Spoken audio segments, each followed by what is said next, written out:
Boom. Trump just got another major win in the trade war. Score yet another win for President Trump in the so-called trade war.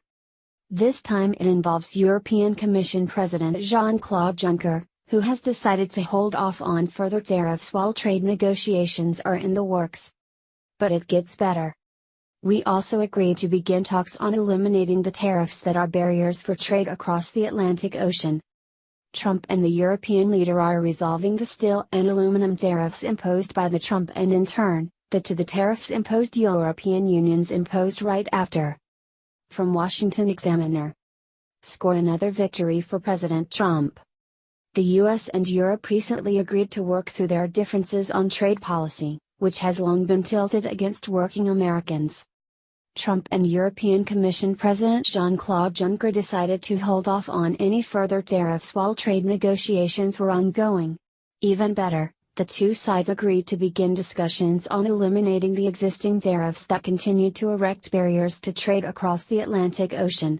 Moreover, Trump and the European leader moved to resolve the recent steel and aluminum tariffs imposed by the Trump administration, in addition to the European Union's retaliatory tariffs imposed shortly thereafter.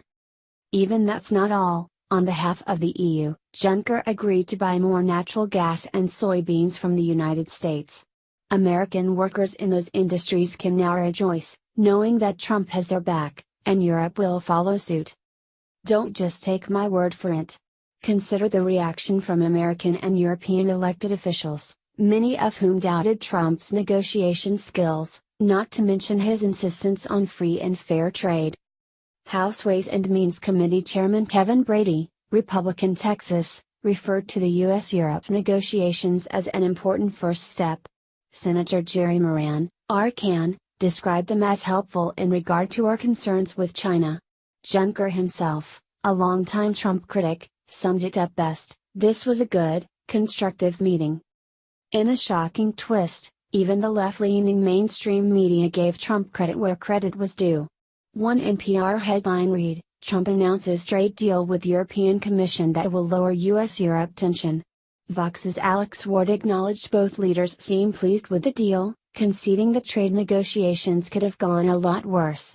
By Vox's standards, that's a ringing endorsement. There's a reason for the optimism. The EU's decision to purchase more American products, from natural gas to soybeans, translates to more jobs, higher wages, and sustained economic growth. Soybeans, for example, will be planted on 55 million acres by 2019. Soybeans already account for billions of dollars in American exports. The soybean industry adds tens of thousands of jobs to the U.S. economy, and increased European consumption will support many more. Europe's concession is a shot in the arms of soybean farmers, hard-working Americans who can thank Trump for another trade win. America's victory transcends soybeans. The EU also agreed to buy more liquefied natural gas from the U.S., supporting 14 LNG infrastructure projects to increase Europe's capacity by 15 billion cubic meters in the coming years. As LNG exports to Europe are poised to rise nearly 20% by 2040, U.S. natural gas producers will launch at least 4 new LNG export projects in the next 2 years.